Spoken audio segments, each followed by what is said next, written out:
Our job is to be able to speak authoritatively and to tell people what's going on. Their job, the ET's job, is to help people make the connection, because everyone's going to be asking the same question as you just asked.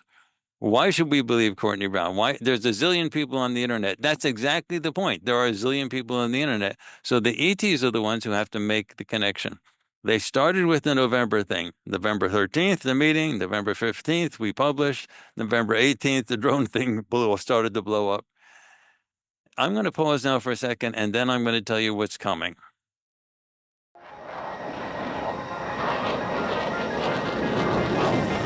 Chris Lehto, welcome to Lehto Files.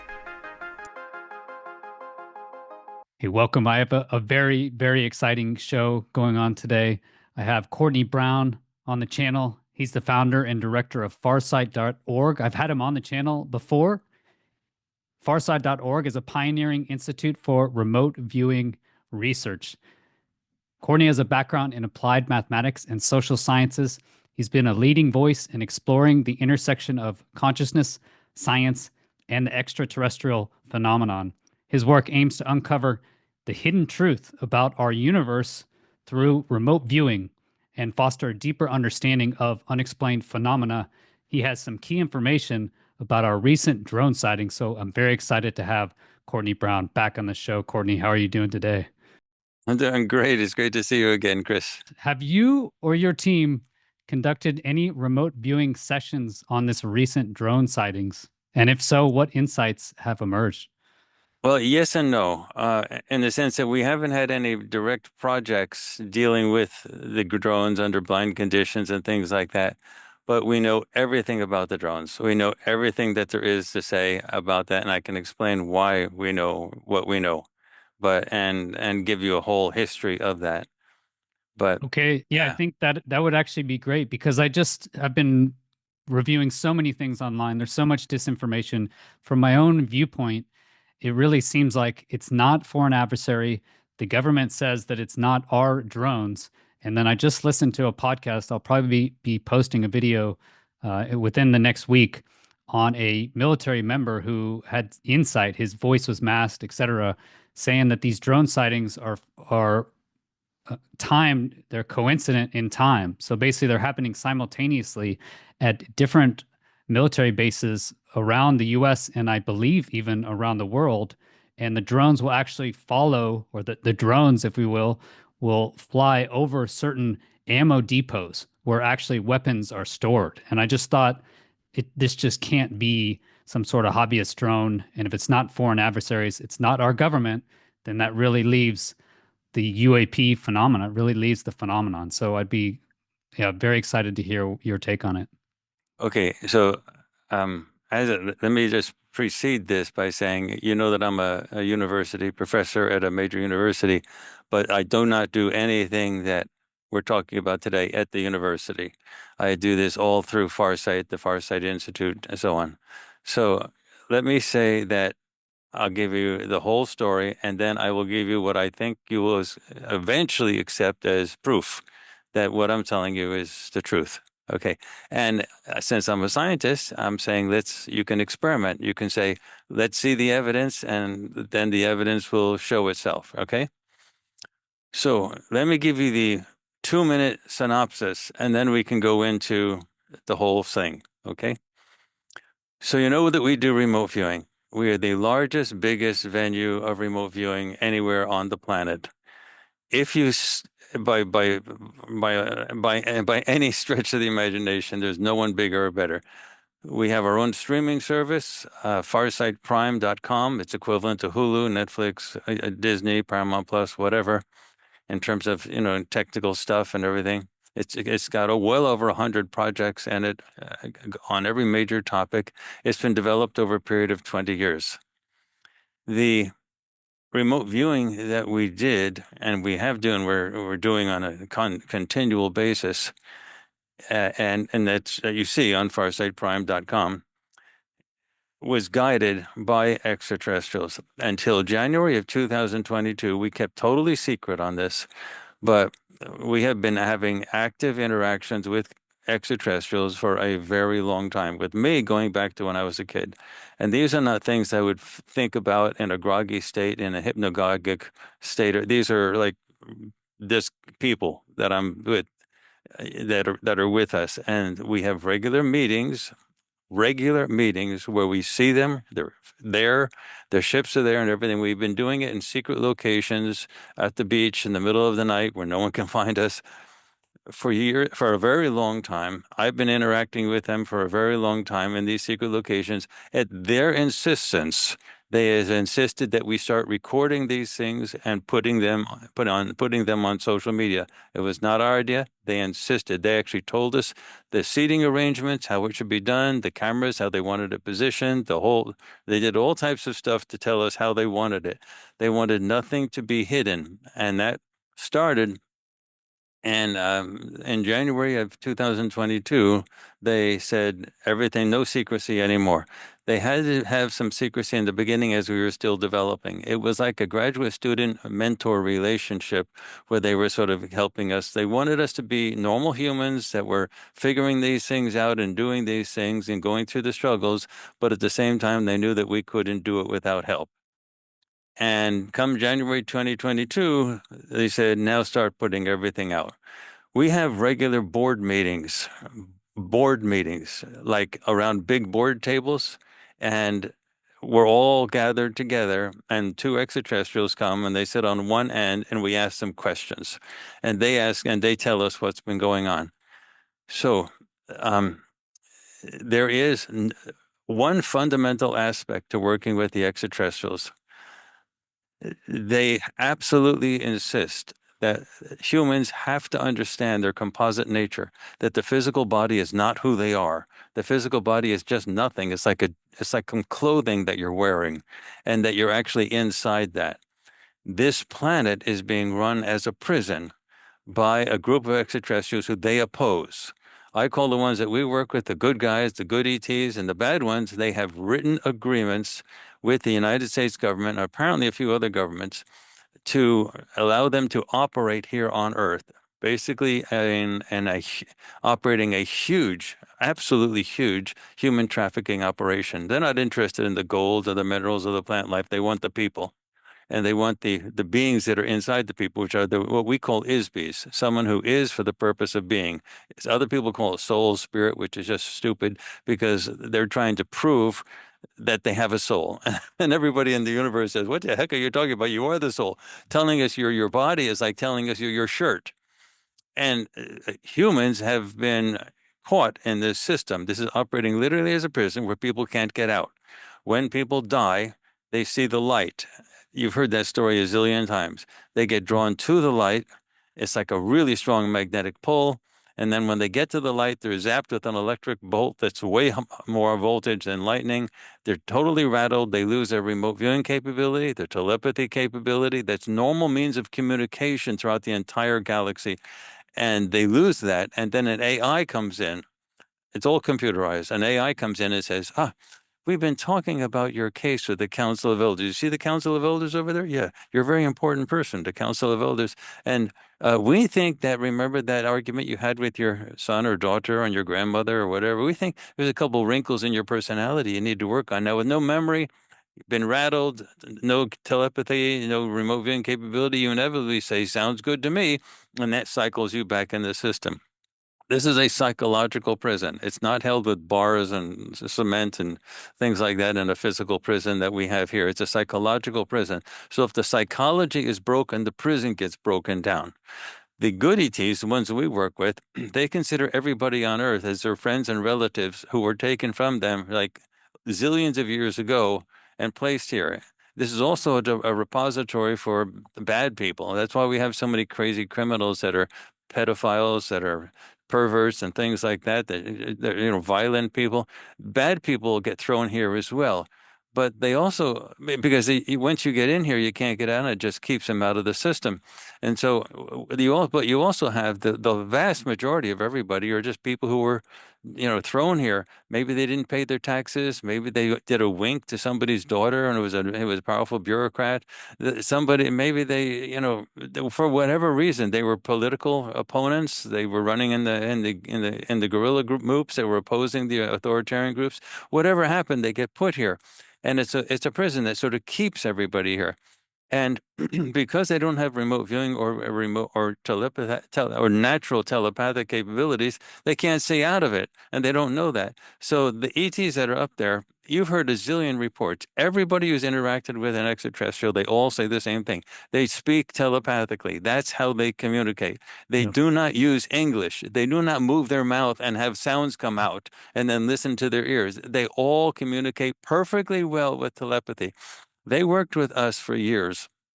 And again, they didn't want to put any focus on it. They didn't want it to be public because they had a lot of stuff to do with a lot of remote viewers. They had to teach us how to see them. They had to teach us how to be able to talk with them, how to be able to communicate, how to have board meetings, and we all pick up whatever they say. And then they had to develop the library. The advanced remote viewing procedures that were originally developed, they were originally started with the U.S. military, but the ones that we use now are like way different. They were the ones who guided us to develop those things. I tried to do it myself as a professor in a major university. I thought I was a smart guy. I couldn't make heads or tails out of it. I couldn't figure out how to improve the original military ones. And then they helped us, and they said, do this, do that, try this, try that. Now we have zillions of procedures that do everything from technology transfer to social and political protocols. I mean, it's a huge body of work. Some of them we use publicly, but we haven't had a chance yet to show publicly all the rest of them. But anyway, they really helped with all of that. Now, come around these things. They've been telling us that something's coming and that we had to prepare for the longest time. Chris, it's been going on for years now, and we've been tremendously frustrated. Not as frustrated as they are because they've been waiting for thousands of years for us to get to this point, to break the prison. It's to break this big of a prison apparently has never been done in the galaxy before. You have like 8 billion humans in bodies, and then you have how many, 30, 40 billions outside in the system waiting to get into bodies. So, I mean, it's a huge body of ISBEs. And now the bad ETs, they're authoritarian, they're totalitarian, they have these written agreements. And you don't have to believe me. You Google Haim Eshed, Haimeshed. Haim Eshed, he's the former CEO of the Israeli Space Directorate, that's the Israeli version of NASA, for 30 years. And he's also a decorated general, and he's now a college professor. He said on the record in an interview that he thought he was going to go to get away with because it was in Hebrew, in a Hebrew publication. But it turned out that lots of people know Hebrew, and it was immediately translated into a zillion languages and published immediately. He was one who said there are written agreements with the U.S. government and so on. He also said that Donald Trump knows about the extraterrestrials and was going to actually release it, but he was told not to release it, so he didn't do it. We'll wait to see what happens when he becomes president again after January 20th. But the basic idea is that what we're doing now is independent of whoever becomes president. But so it's not like Donald Trump's going to save us, but this is independent of that. But he's probably going to be much more flexible than the current administration in terms of these types of things. Okay, now the drones. You asked me about the drones because that's what's going on now recently in these board meetings, and we publish these board meetings both on YouTube and on farsightprime.com. So if you go to our YouTube channel, which is just Farsight on YouTube, you can see the board meetings. We had one yesterday, and we got the update. So this is the scoop I was going to tell you about. Okay. So, and the one we had on November 13th was published on November 15th. We have 6 people. We had the mic, we had 6 cameras going on. I mean, it took a couple days to edit the thing, but we published it on the 15th. On the 18th of November is when the drone thing started to happen really big. That's when they started to be noticing all over New Jersey and stuff like that. The 20th November, they were swarming all over the military bases in Britain. Anyway, so it was the 13th it happened, the board meeting. 15th, we published it. 18th, the drone thing and its current manifestation started right on time. And this is what they told us on the 13th of November. And you can see the board meeting right now. And later on today, you'll be able to see yesterday's board meeting. But I'm going to tell you what's on it anyway. But they told us we are going to start showing up. Now they were the ones who sent the right people to us and so on like that to allow us to. And you actually interviewed the guy that actually came to us and showed us um, the methods for how to do this. But the they were we've been showing people how to take video recordings on demand of UFOs. Now, these are the bad ETs. They all use stealth tech. So it has to be an infrared and it has to be at 120 frames per second. And Lounsbury is Mr. Lounsbury is the guy you've actually interviewed him before, but he's the retired air traffic control person. He just retired, who actually brought the information and told us exactly how to do it, what kind of cameras to use, how to get them transformed into into infrared cameras and so on. He was guided to us. He came here on his own ticket and showed us how to do everything. But that was good. But on the November 13th, they said, you're not going to need those cameras anymore. Any camera will work. We're not going to use any stealth tech, and we're going to come out in huge numbers in drones. And not they didn't know they don't like the word drones. And small ships were going to be all over the place, and it's going to start like right away. So 13th it happened, 15th we published, at 18th it actually started. So that was a pretty good. Now you can sort of say that was coincidence, but that was a pretty strong coincidence. But I got a whole bunch of other coincidences that are going to happen that I'm going to tell you about, and then you'll be able to say, okay, it's becoming very credible at this point. But I want to ask you to answer one question. If you were an extraterrestrial group, a huge group, and you were going to do a UFO, UAP operation that's as big as what you see going on now, okay? Would you do that and leave it up to total luck that the human groups would be able to figure it out and say the right things to explain what they're doing? The amount of investment in the number of ships, the number of personnel, everything that the ETs are actually doing, would they leave it up to chance that CNN would explain it correctly? No, never. They would never do that. That's why they built Farsight. That's why we're here. That's why this mentoring experience. They told us, now I didn't know if they had another group or something like that, but they told us yesterday that we're the only group that they've got that can authoritatively talk about what they're doing. And they want us to be the spokesperson to let people know, and they want us to do this on a monthly basis to give them updates so that there's no secrecy going forward. And the reason is, if you look at, you just said it yourself, you hear all of these conspiracy theories. Everybody is saying everything in the world on this UAP, UFO type of thing. The drones, they're calling them drones, they're calling everything. And there's a lot of disinformation out there as well. And so how could you possibly separate the wheat from the chaff when you've got so many sources? So they don't want many sources. They want only one. So then they told us now the process is starting where we're going to make the connection between Farsight and what they're doing. It's very important that people then know what we're doing. And the library of Farsight had to be established before this happened. Because once people finally do make the connection, they say, holy blankety blank. And then they want to know, well, what about this? What about that? That's where the 100+ projects of Farsight on a streaming service that's technically equivalent to anything that you see out there. It can handle 90 million, viewers at the same time. That's where this library came about, to answer everyone's questions about what actually happened. Because what you have out there is complete level of chaos and disinformation, and you can't separate the wheat from the chaff. So they don't want multiple venues. So they've been protecting us, and the part of the U.S. military has been helping and they don't communicate with us, but it's very clear. We have a couple really blatant examples that they've been protecting us as well. We could not operate. They shut down UFO remote viewing type of things that go too far, to get too edgy immediately, or they put them behind a very expensive paywall where the public doesn't actually see what they're doing. So there is, they don't want the military sort of keeps everything sort of kept away from the public. We're the only one that has not been interfered with at all, and we've been protected. We would be shut down for a second if we didn't have ET help, and if we didn't have somebody in the military helping. You consider it like David Grush. David Grush, he has a security clearance. He's still got a security clearance at the Pentagon.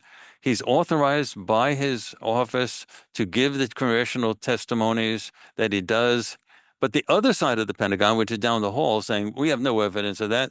We have no, there's no UFOs, there's no aliens, nothing's going on. We think it's all nuts. But he's got official clearance from the Pentagon to say exactly what he says. So obviously the Pentagon is split. The military is split, and the side that is trying to promote disclosure, they are brave people because they have had to do this without the political backup. The so-called bad ETs have the political people totally locked up. And my side, the good ETs, they have absolutely no contact. They have no contact with the political elite. They've been locked out of the media. They've been locked out of the political elite. They've been approaching it from the level of the masses. And so the authoritarian bad ETs, they work on a top-down approach from the top going down. And then the bad ETs really manipulate everything like a puppet on a string. The good ETs being locked out at the top, the reason is the bad ETs offered weapons tech. And when the bad ETs offered to help reverse engineer crashed UFOs, the U.S. government bought it. They said, we need that tech. But they wanted the weapons tech, and they were willing to live with whatever the bad ETs were doing, including that huge trafficking situation, human trafficking situation. So the good ETs weren't willing to give them the tech. But there is a Cold War now between the good ETs and the bad ETs. And the bad ETs are the good ETs are militarily dominant in the solar system, but they are what I call free will fanatics. That's my side. I know it sounds sort of free will fanatics, but they won't do anything unless you agree to it. And the U.S. government signed agreements with the other side saying that they can do what they want. So the only way they can reverse that is by having the masses rise up and then overthrow those written agreements that the U.S. government has with the bad ETs. And remember, Haim Eshed, I mean, I've known about those agreements through a number of sources, but Haim Eshed is on record as talking about these written agreements. So it's really not in dispute. And so the issue is that with the bad ETs, they don't want all this drone stuff to happen. They don't want all the crises in the world to happen, all the wars and everything. They want to keep things just percolating down for another, some time. We have been told that the reason that disclosure process must happen now is because there's a brief window when social media is not totally locked up, when people aren't, kicked off YouTube, kicked off Facebook, kicked off all the various social media. The censorship is going to come in like a claws and just grab everything. In 2 or 3 years, there will be no possibility of disclosure. So it has to happen now. When the internet is up, worldwide communications is possible, and censorship is not yet fully there.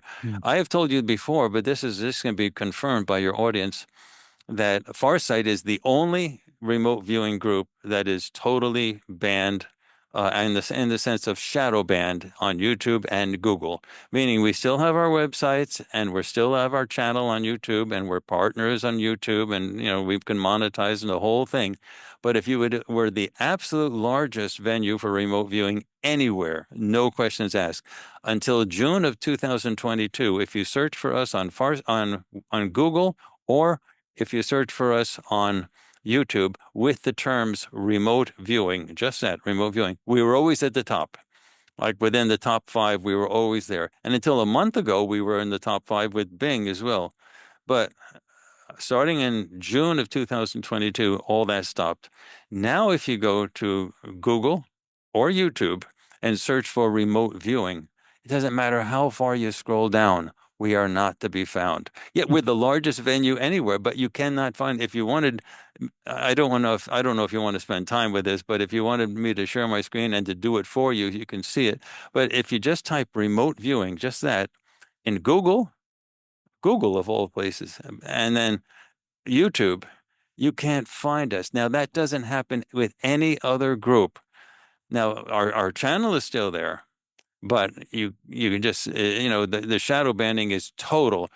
Now Yep. that is, if that is proof, if you want it, that we're saying something important. If we were saying junk, they wouldn't. There's a lot of crazy people that say junk out there, and they don't get banned or shadow banned or anything. We're the only ones that are totally shadow banned, meaning it's hard for people to find us. But so the ETs, they know all about this, and they're saying, well, we have to get through all of that, of course. So that's just sort of one thing among many that they're dealing with. So they started in the mid-November 2024, and now, do you want me to pause before I tell you the scoop? Yeah, I want to just basically ask the question I'm sure any Yeah, skeptics are thinking right now, or yeah, is that, why you guys, are you, because as a devil's advocate, I could just say, well, he's just promoting his own website, obviously, yeah. in order to make tons of money. So can you say, are you profiting from all this? Is there some profit incentive? I am a professor at a major university. I've never taken money from Farsight. And all the money that we get to date has been spent by the end of the month doing what we do. I mean, we have really great cameras. Everyone is professional in the sense that this is what they do for a living. All of our remote viewers, they do this full time. You couldn't do this as part time. You couldn't work at McDonald's and then be exhausted at the end of the day and do this type of thing. So you have to do this full time or it can't be done. We had to train everybody ourselves. We have to, you know, but we have two studios. We had to be able to do this in a professional way. It had to be done with a professional streaming service, and we had to learn how to do all of that stuff. So this all took a lot of work. For myself, it was very important. They couldn't do this by just landing and doing it. Imagine sort of going to Moscow on a jet and coming and landing somewhere, or a helicopter, and landing in the middle of, in the middle of Moscow and saying, "Okay, we're going to free you guys from the totalitarian regime of the Russian hierarchy, and so we're going to start telling you the truth, and we're going to have a revolution."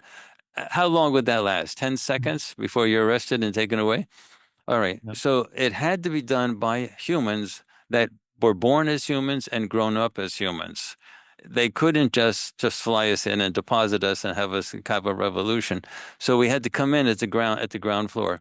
So and then when we came in at the ground floor, we'd have to remember you come in as a baby with a conscious mind, physical brain that's essentially empty, and then you have to re-remember everything that you went through. And so I'm using me as an example, but I'll tell you, okay, I'll tell you the story of myself and my son. Before we were who we were in this group among the good ETs, and the plan was hatched to do this. And it goes way back like thousands of years that it has to be at a time when the technology was sufficiently able to spread the message quickly. So we hatched this plot, and it wasn't just a couple people; it was a large group, and people were really excited. In terms of Farsight, I was supposed to come first, my son was supposed to come second, and we were supposed to develop this group, and that we would be assisted all along the way, but it had to be a human group. It couldn't be ETs coming in; they had to be a human group. So that's why I've had these interactions that were very blatant and open and physical. And again, none of these things are things I had to remember in a hypnagogic state, half asleep or something. They were just, we've been dealing with these ETs for a long time. And then we got to the point where we started to do all of this stuff. And then the idea was to develop this Farsight thing. And it was vaguely modeled off of Isaac Asimov's Foundation trilogy with the psychohistorians, the idea of history, psychohistorians, psychopsychology historians developing this huge library in the Foundation. and keeping. So it was it was loosely modeled after that, and the the library was eventually formed, and it took us a tremendous amount of time to actually do that. And then, and with, for us, it's just, we've been dealing with these people, the extraterrestrials, for a very long time. So for us, it was never really a doubt that it was occurring.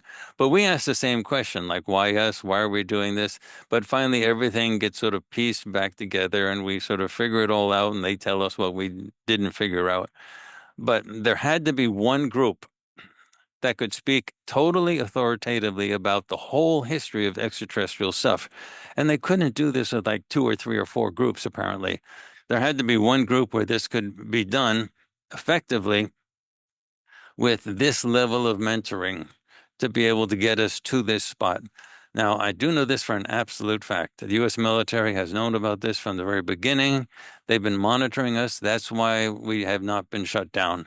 We don't keep any secrets from them. They originally were very interested in it. They were curious about they asked the same question, why us? Why are these ETs showing up at Farsight and doing these things? They've been monitoring this for a long while. But the reason is it had to be somebody. And and I had to go through the human educational system, get a PhD, and get jobs at major universities. I mean, all of that stuff had to be done. And it's just not easy to replicate all of that elsewhere. So and then they said, and we had to be protected so that we would not be smashed out, because that could easily happen as well if without protection. So that was the whole thing. And then they didn't want, apparently, multiple groups to be able to do this, because then there'd be multiple voices. They wanted somebody to be able to speak authoritatively. Now, Chris, I have not been interviewed by Ross Coulthart.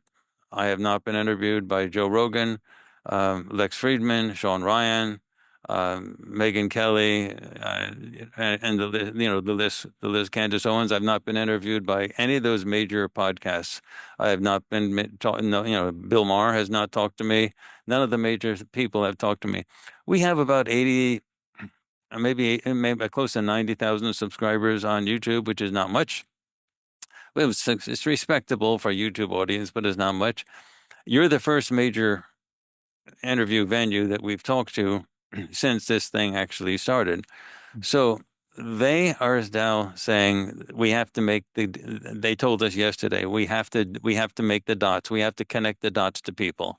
So we have to show people that you are the ones who can actually explain us.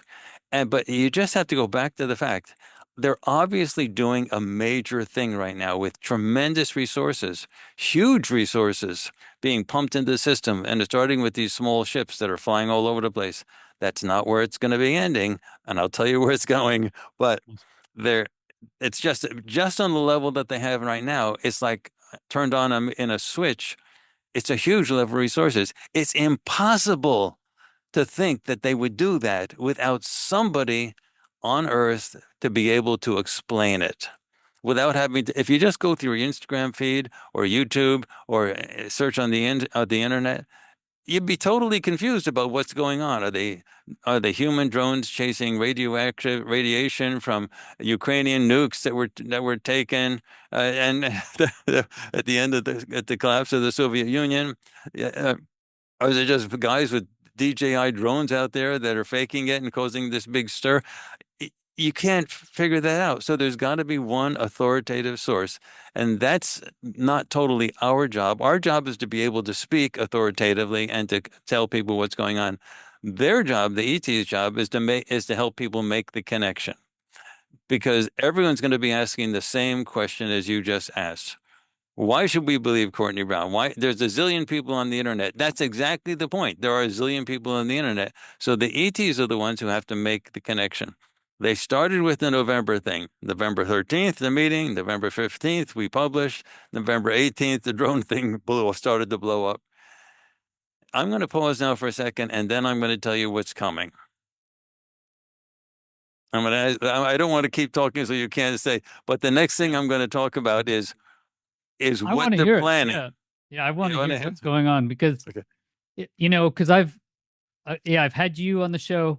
I had Lounsbury on the show, and it was even from my channel, and I've had UAP experiences on there. It's such a stretch just mentally to make that jump, but I It think is. I think things have changed. And for me, we were just talking before we started recording about the telepathy tapes. And that was, for anyone who hasn't heard that, it's a podcast that came out in September of this year, so 2024, and it's been recorded over the past 4 years, and it really goes through and I think gives definitive proof that telepathy does exist, and it really hones in on nonverbal autistic children or students, people, and their ability to telepathically communicate, and not just communicate like you mentioned here, where ETs are just going to talk, but literally they can see through other people's eyes. They can understand what everyone is thinking. And so I really believe that what we're going to find out now very soon in this next year is that consciousness is really fundamental, and the material world that we consider as fundamental is not. It's actually based on some sort of consciousness realm. And like you mentioned, there, all experiencer accounts, any alien encounter is communication happens through telepathy, right? There's no aliens that come and just talk. Like, they can talk, I guess, in a few instances I've heard where they can talk, but without bar, every single encounter is through telepathy. So the idea that we're actually getting information, communication from alien groups to groups such as yourself, such as at Farsight, 2 years ago, I would have thought was insane, which it sounded crazy. But every new science or new breakthrough sounds crazy right before it happens. People thought, I'm sure, just a few hundred years ago, if you said there's little tiny microscopic organisms or we're made up of trillions of little living cells, they would have said without a doubt that you were crazy. But now we take it for granted. So I think if anyone is listening really thinks this is so far out there and so ridiculous, I would really encourage them to go listen to just the first podcast of the telepathy tapes. It's an audio podcast. You can listen to it for free, and then consider what would that mean? What are the ramifications for that? That we could have groups like yours, Courtney, where you're actually communicating with alien species through another form of communication, some other dimension we haven't considered. So I guess, what did they say? What's actually coming? What can we Actually, expect? in terms of the biological organisms that you just mentioned, it wasn't very long ago that bloodletting was the normal way for healing people, and you would go to the barber shop and they'd cut your stomach and let blood come out, and they thought that was getting rid of the disease. And it was also, but they found out later it was actually introducing bacteria into your system and making you worse and so on. That was And 200 years. Yeah, it took 200 years from when we actually could see the little microorganisms. They had lenses. They could literally go and see them. yeah, Like, anyone could go and see them. But still, science just looked the other way and said, it's not, don't even look over here. It took 200 years. People died all the time, just like you said. So I think that could be going on now. but the people who did argue eventually that was a bad practice, and that knives, when they were used to open people, had to be sterilized because of these, they were laughed at and they were told they were crazy. Yep, That was exactly. the initial, then that took years before people finally persuaded Hundreds of people years. that, It wasn't yeah, just like 5 or 10 years. That you go back, and anyone can go and look at the history. 1683, we had a lens. It existed, yeah, and then 5 years, within less than 5 years, they had published scientific papers showing how to make this lens, how to go and look for yeah, yourself. So anyone in science yeah, science knew about it, and it took 200 years before they actually had Pasteur actually came up with a bacterial hand washing regime in yeah, hospitals. So yeah. yeah.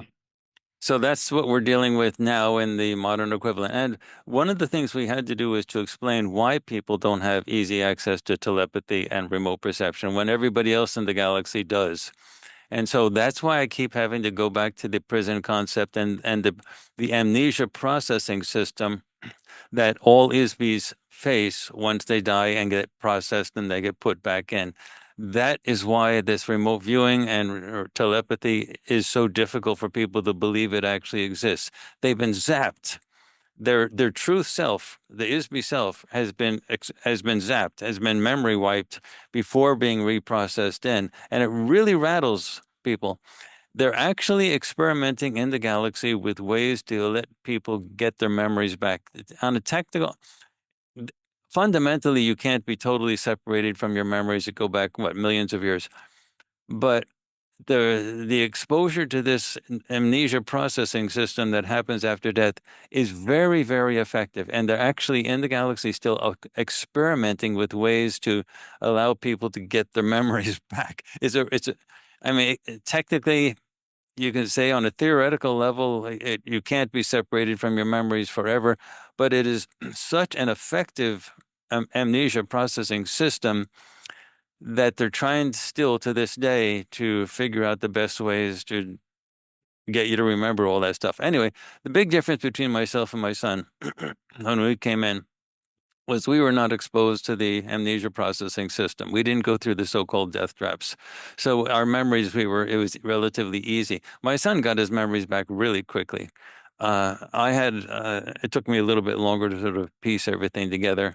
But anyway, so this answers now your question, why Farsight?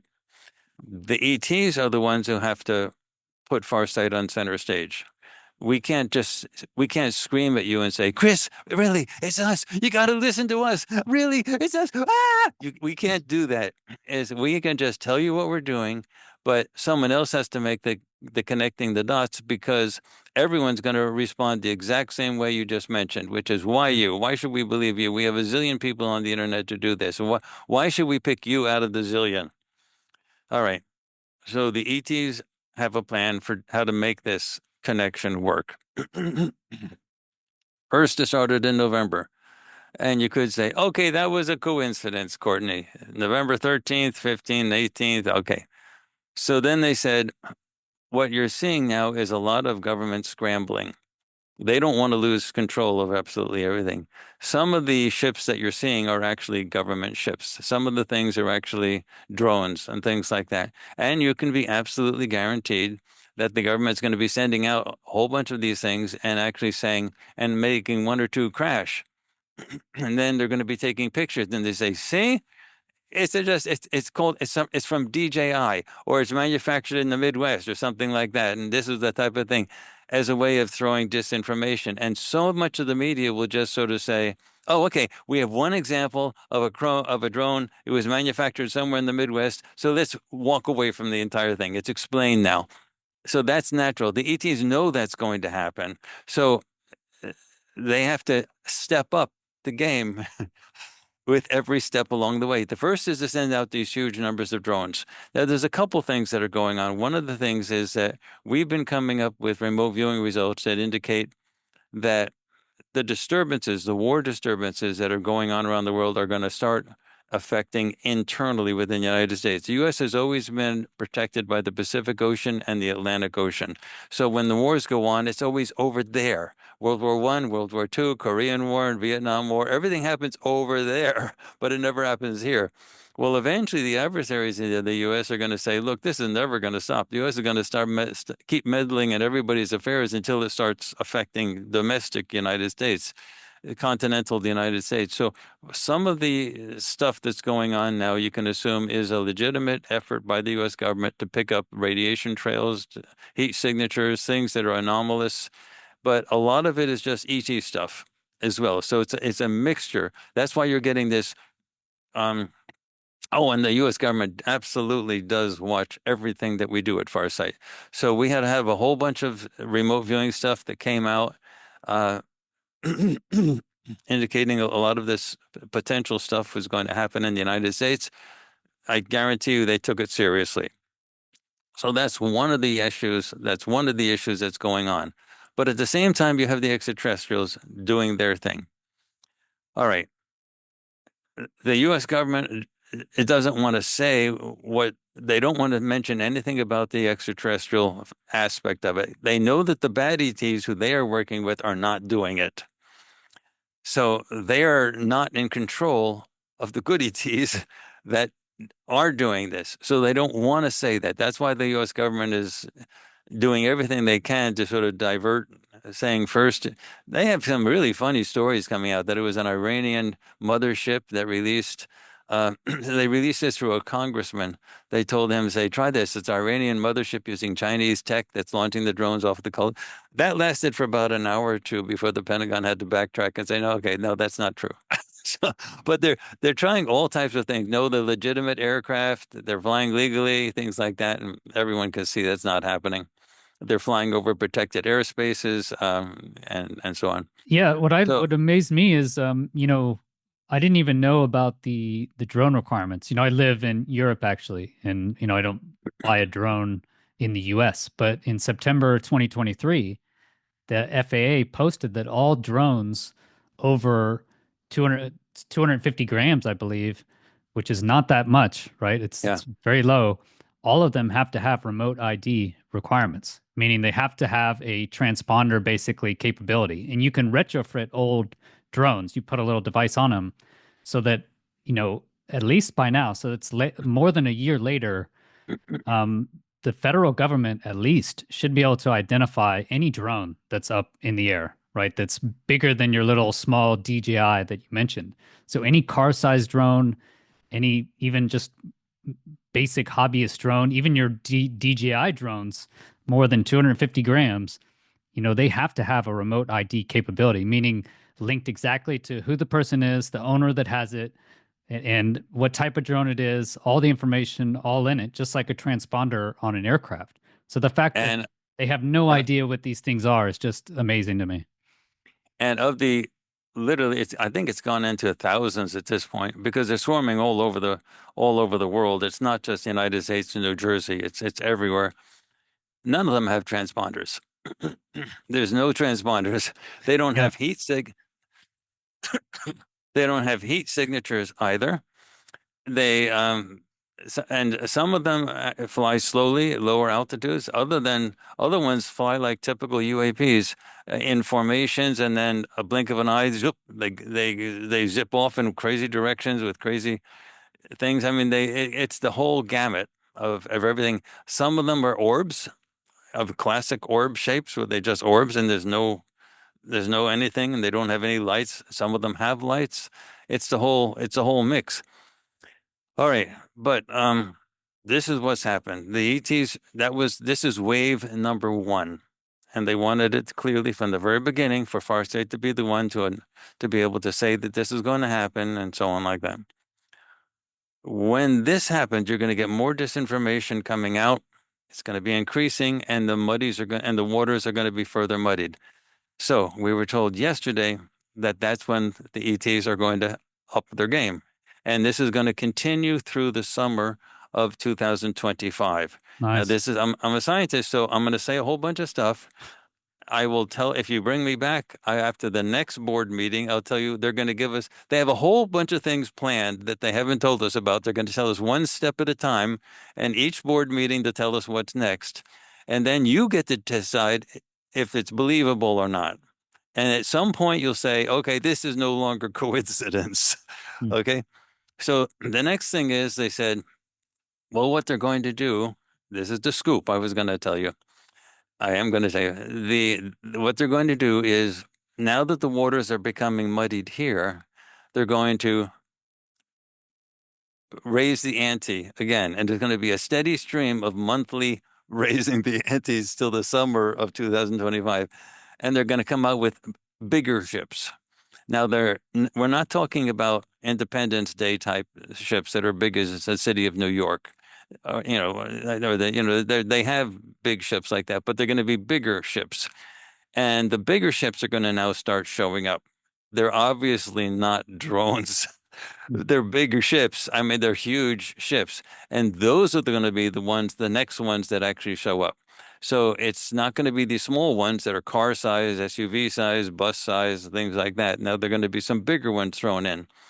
And that's the next wave of these things. So whenever you see the waters being muddied by the government coming up with crazy excuses, and then a zillion people on the internet saying XYZ, you're supposed to get one story from us, and that story is supposed to turn true in the 30 days before the next board meeting.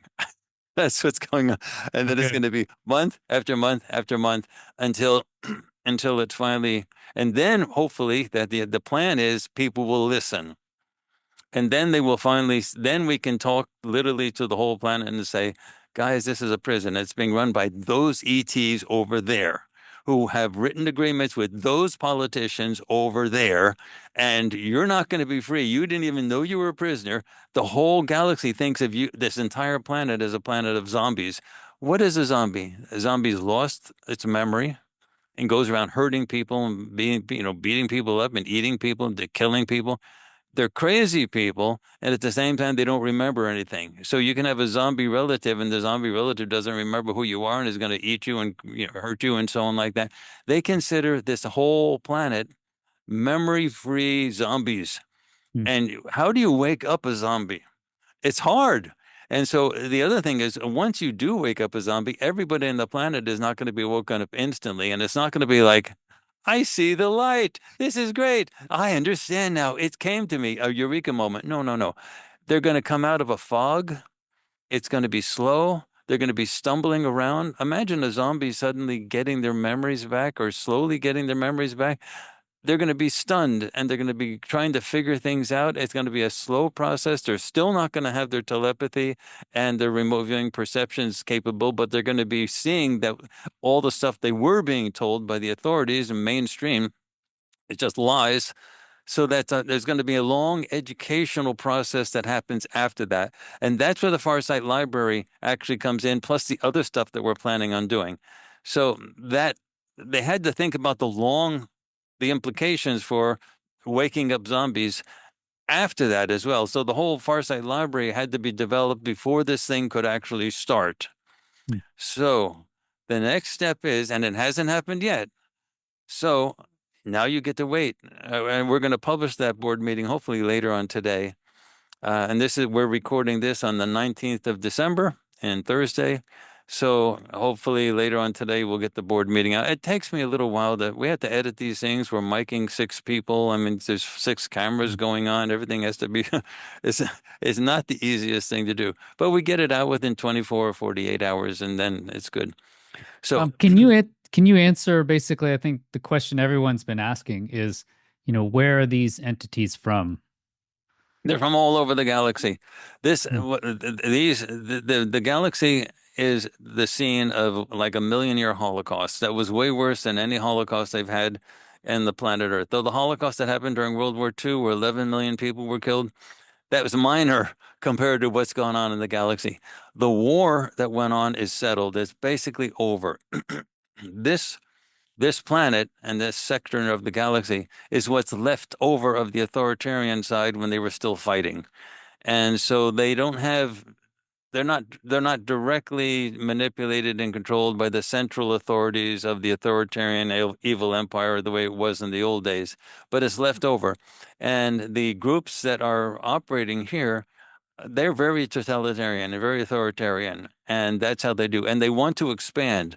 They want to have the great empire come back and to expand throughout the galaxy. And to do that, they need people, not physical beings, physical people. They need ISBs to inhabit bodies to go out. They need billions of people to do that. That expansion doesn't happen without billions of people. And you need soldiers, mercenaries, traders, you need prostitutes to service all these people. You need everybody. That's where the human trafficking stuff is all about, filling up the labor pool. They want to expand like any totalitarian, authoritarian group wants to expand. The good ETs, the ones that I work with, they're in the galaxy is sort of divided up into major areas.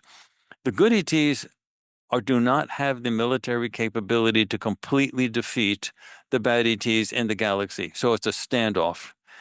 In this solar system, they do have the ability, meaning the good ETs are militarily way more dominant. It's not even close than the bad ETs that are controlling Earth like puppets on a string. So the good ETs, however, cannot invade because if we invade, the population is a population of zombies. They'd be frightened, chaos would occur, and then everybody would scream, "Save us!" And they'd turn, and that would throw the government and all the people further into the hands of the bad ETs, and the good ETs are free will fanatics. So if the populace says, no, we know who we have our leaders, we have their written agreements, they're going to protect us, the good ETs simply have to leave. So Mm. it's very tricky. How do you wake up a planet of zombies? You have to wake them up from below to the point where they throw off the puppeteers and say, we don't want to be associated with that group anymore. We want to be associated with this group. So you have to have disclosure. That's why the disclosure thing is so important. And that's why it must happen now. It can't happen in the future. You see a lot of channeling people say, in a couple of years, you have your brothers and sisters in the galaxy, which are all warm and fuzzy. They're waiting for humanity to take their head out of the sand and to be embraced by it. And it's going to be a great time. A couple of years down the line, it's all be fine. 3 or 4 years, perfect. No, what they're trying to do is just kick the can down the road a little bit in order to wait till all the social media is totally locked up, and then there's nothing my side can do if the psychological controls that the bad ETs use have been developed like over 1 million years. It's really good. They're good at this type of thing. They know how to do it. That's why it's so effective, and that's why it's taking such a big effort for the good ETs to. We're actually trying to cause a revolution from below. We're actually trying to cause a revolution by waking up an entire planet of zombies. You know how you realize how hard it is? You have to wake up people who are totally brain dead. They're zombies, and you have to wake them up, and you can't save them unless you can wake up the whole planet. That's like never been done before. It's such a huge thing, and the bad ETs don't want to lose this because there's a resource that they need to continue the onward march. Look at Hitler. Look at the Nazis. What did they do once they got power? They expanded. They wanted to expand. They invade Poland. They invade France. They sent buzz bombing London. That's what they do. That's what authoritarian groups do, and that's what the groups that are controlling the planet here want to do. And they need people to do it. They need soldiers. They need people to be able to. They don't have any trouble with ships. They have plenty of ships. And bodies can be manufactured. They can get, and bodies are great because you can send somebody out to fight a battle, and then they get killed. You take their ISB, stuff them into a new body, and they send them out to fight again. And as long as you reward them every week or so with a prostitute, they're happy. I mean, they know how to psychologically manipulate things. Now, you cannot kill an ISB. You cannot kill a person. Period. No one, to my knowledge, no one in the universe has figured out how to kill an ISB. However, you can trap an ISB, you can lie to an ISB, you can deceive an ISB, you can do anything, you can do all types of crazy things to an ISB, but you can't kill an ISB. So that's what they do. The bad ETs, they lie through their teeth. And the agreements that they signed with the U.S. government, those agreements, the indication was it was going to be some small scale human trafficking type of stuff with people who had mental issues. They were sick, terminally ill, and they small numbers of people. They lied through their teeth. It scaled up to be millions and millions and millions of people. But by that time, half of the military was already snookered into this thing where they were getting ET tech, and they had to develop the humans. I mean, the government wanted the ET tech to be able to defend themselves. They wanted ships. So the bad ETs are not able to attack the good ETs. The good ETs are more militarily dominant in the solar system. And if they did attack, the Cold War would turn into a hot war. But they can give the tech to the humans, to the US government, who can develop their own secret space program. And then the US government can crash UFO ships that are occasionally lured into situations where they become vulnerable, and then the U.S. government ships swoop in, they attack them, and they crash. So when David Grush was talking about the crash UFOs, the question that everybody should ask is, why are they crashing? You mean they can fly across the entire galaxy to get to us, but they can't?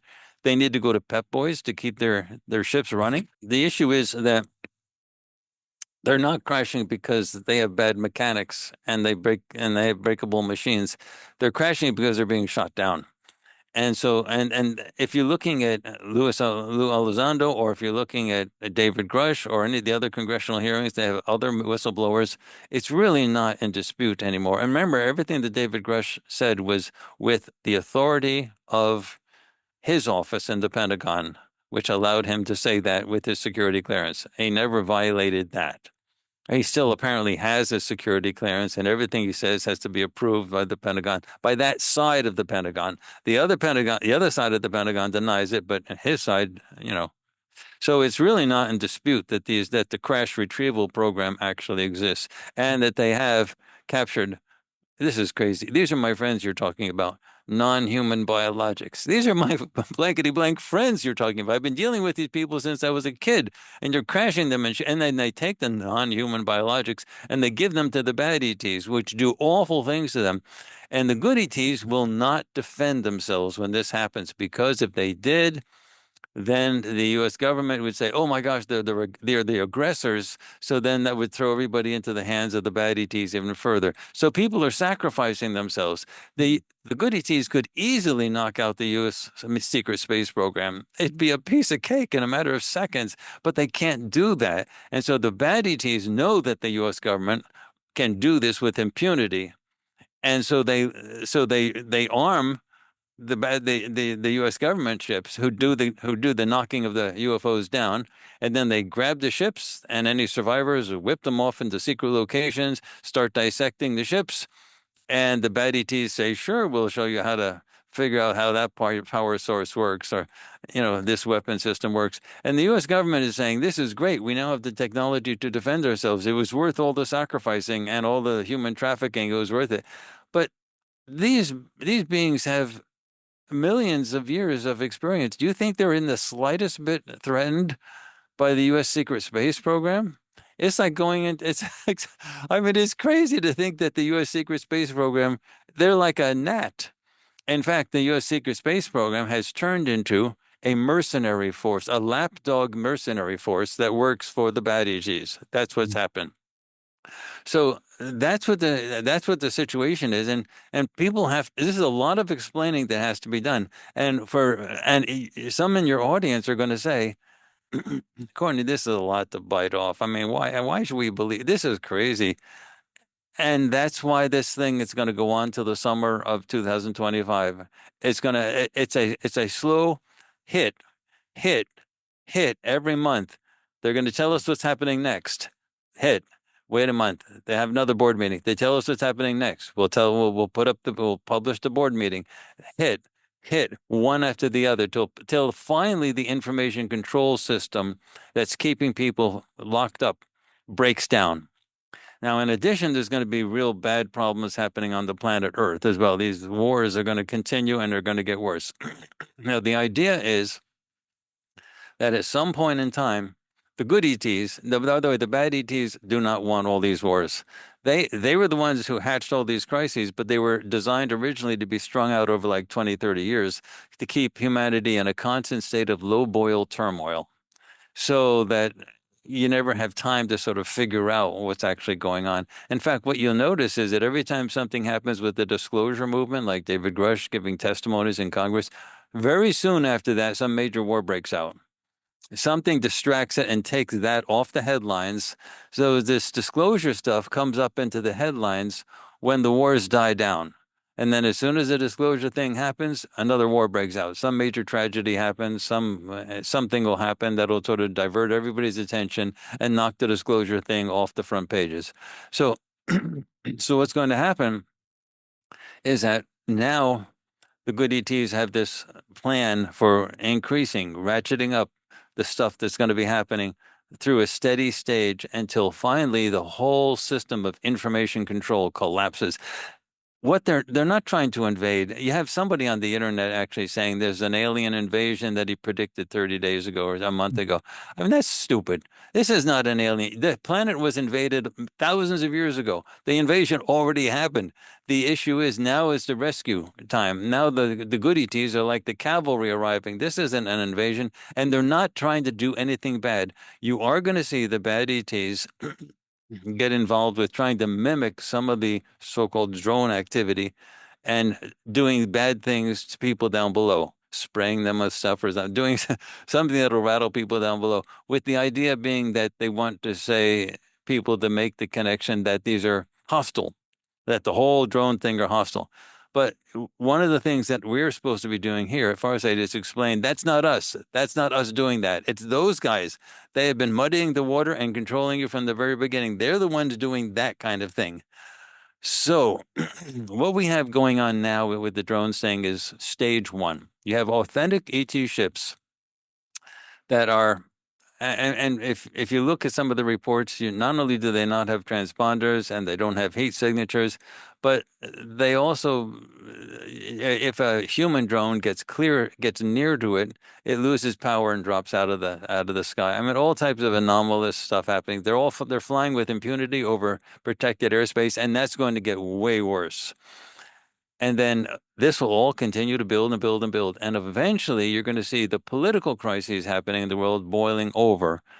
And it seems to be that the plan is, now they haven't told me this directly, but all the evidence is pointing that this is what's going to happen, that the crises in the world, they have told us directly that they are responsible for all these crises that were originally designed to come out over 20 years, one after another, and they moved them in time. Now, that wasn't a science fiction type of time tunnel type of thing.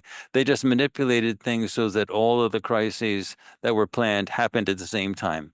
So we have the Ukraine war, the stuff happening in the Middle East, which are going to get much worse. The stuff happening in Ukraine is going to get much worse.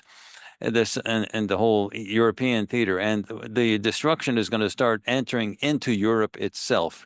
And then we have remote viewing data that suggests that it happens in the United States as well. And that's some of the drone activity that you see. Some of these drone things are American drones going out and they're looking for weapons of mass destruction, signatures, or stuff like that. The normal reason to have drones, human drones, to come out in in large numbers is they're looking for something. They don't fly for just to have a happy ride. They're looking for something. So the ET drones are there to let everyone know that they exist. But the human ones that are in the mix as well they're looking for stuff. And they're looking for like radiation signatures, things that would indicate at the fall of the Soviet Union, General Lebed, Lebed, said that there were 125 suitcase-sized tactical nuclear weapons that were missing. And I've heard other reports that 85 of them were out of Ukraine. But there were a whole bunch of tactical nuclear weapons that were missing. To this day, they have not been recovered. So the real question is, where are they? And now we actually did a project on one of those nuclear weapons that everybody laughed at us. This is in the early days of Farsight in the late 1990s, where we said a terrorist attack with one of those nuclear weapons. When the Soviet Union collapsed, some of the generals were really ticked off, as understandably their whole country collapsed. And they had a tactical sized nuclear weapon that they were going to use, and they were going to blow up the United Nations in New York City. We did a whole project on that. We explained everything, and the event never happened. And we were told that, well, we did it, we showed people, and the authorities immediately investigated and they found the culprits and so on. A month later, some Lithuanians were arrested in Miami and they were trying to sell the nuclear. They still had the nuclear equipment, the weapons, the bomb, and they had to get rid of it at that point because the attack on the United Nations wasn't going to happen. So they were trying to sell it, and they were trying to sell it to FBI agents in Miami, and they were caught. And we actually did a report on this. That you can Google it, and the names of the two guys, the Lithuanians, they have Russian names, but they're Lithuanians, and they that's public record, and they went to prison. So, and they were going to actually sell the exact same stuff. So, and that came out, and that was during the Clinton administration. and it would, and that happened right after that. So there was some evidence that what we did actually did stop that. Well, that's okay. So that's one nuke that, and they were selling it. They said they had access to to a number of these nukes, and they were trying to make some money and sell them. They thought they were selling them. The U.S. Intelligence people were making themselves sound like that they worked for the drug cartels in Latin America, and they were going to pay money to get them. And it was an interesting story, the whole thing, and they were going to take access to it. And then they finally just arrested the guys and put them in prison.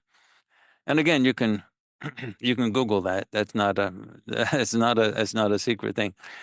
Anyway, so if you have 125 tactical nuclear weapons that are not accounted for, well, okay, one's been accounted for. That's 124 left to go. Where are they? And back in those days, you could actually zip things through the U.S. borders, and so that's the real concern. So some of the concern that's gone now. This is not something that the ETs told me. This is me putting two and two together. Some of the stuff that you're actually saying is probably actual human drones, and they actually are looking for the stuff because we've had projects that we came out with recently suggesting that this stuff is going to start happening. And um, they take us totally seriously. So, and now is the time that they have to do this. I don't know if they're going to find those things, but I'm sure they're out there. Look, they don't, I guarantee you they didn't just laugh at it. I guarantee you they're concerned about how that could happen. We do not have evidence that that these are intercontinental ballistic missiles. The stuff that the remote viewers have picked up, they just some of them come in with missiles, but they don't seem like I could be misinterpreting the data, but they don't seem like super big intercontinental ballistic missiles that are going into space and coming down. They seem like they're locally launched and that they're within the United States type of a thing. So I'm sure the US government is trying to sort that out right now. Anyway, but your question is perfectly legitimate. Why you? Why should we do it? And I'm saying this is not our job to persuade you. Our job is simply to tell you what they tell us, and we'll tell you. And then within a 30-day period, you'll see that happening. And then they're going to keep ratcheting it up and ratcheting it up. And by the summer of 2025, pretty much should be over. We should be dealing with a new situation. That's that's the plan. And there may be a situation where the ETs have to involve themselves. If anything nuclear starts happening, the good ETs would have to intervene at that point. And at that point, that's not the time you want to introduce yourself to people. You don't want to have the ETs coming in with major ships to stop a nuclear Armageddon that destroys the entire planet.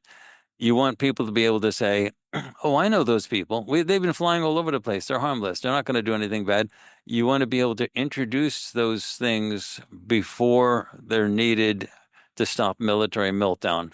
So now is the time that this has to happen because apparently when they when they come in to rescue things and to stop the military meltdown, you don't want people to think of them as hostiles. You want people to think of them as the cavalry that's coming in to save the day.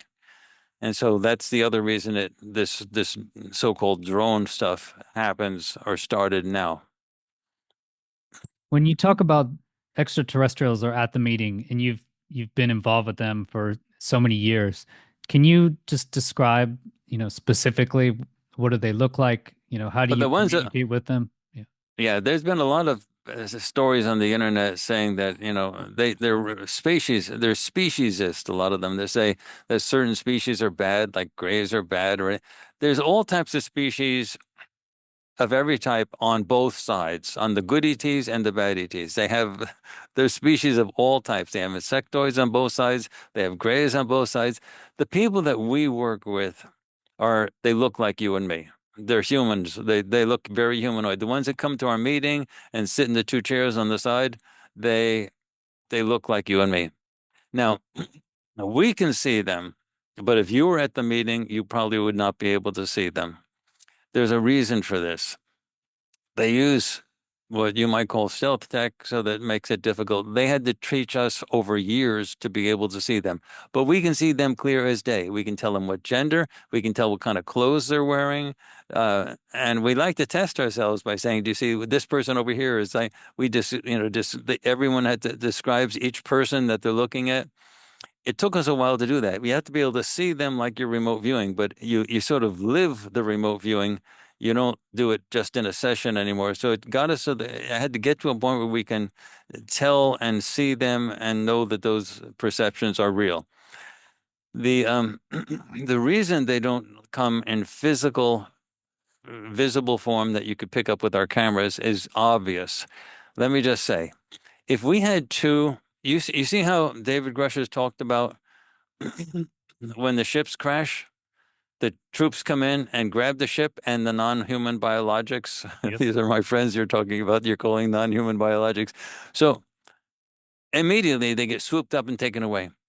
What would happen if the ETs that came to our board meeting were physically visible? The government looks at everything we do. How long would it be before the doors got busted into and everybody got arrested and swooped in, and the whole thing was, with with warning tape all over the house and everything?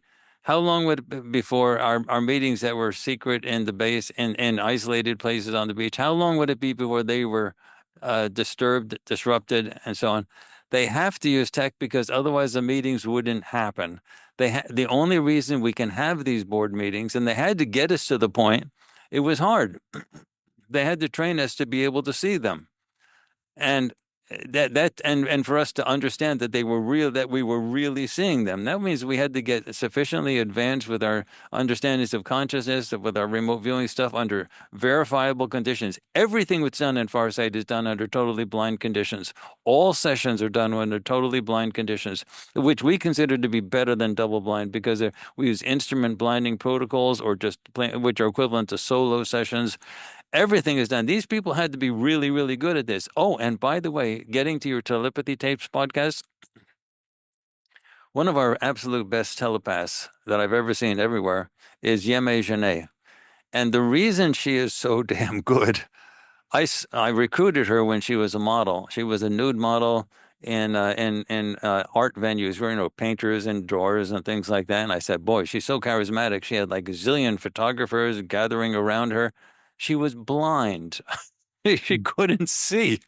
And so she had to defend herself. I mean, she could see like real vague, foggy images, but she couldn't see your face and like know who you are type of thing.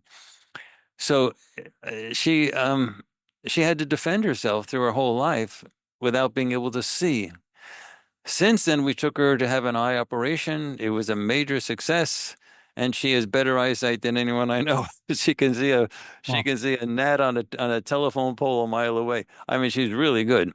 I was in the doctor's office when they were testing her, and I was sitting next to the eye chart, and I had trouble squinting.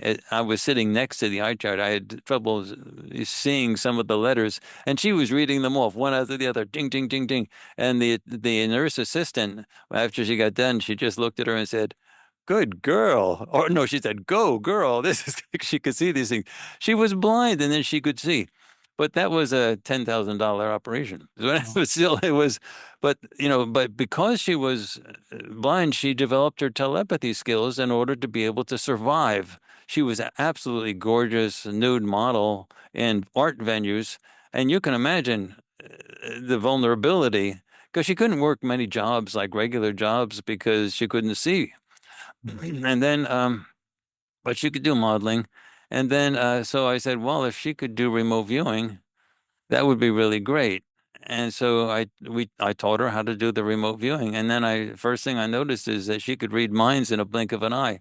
And so she's like really powerful. So these telepathy tapes podcasts where they studied autistic kids, that's one of the reasons when the brain doesn't function quite right or something doesn't function quite right and the people have to rely on their telepathic skills, sometimes those telepathy stuff actually comes back. But anyway, with regard to the board meetings, we had to all be able to do that kind of stuff. and we had to all be able to communicate because they communicate to us telepathically. We had to actually have conversations where we ask questions and stuff like that.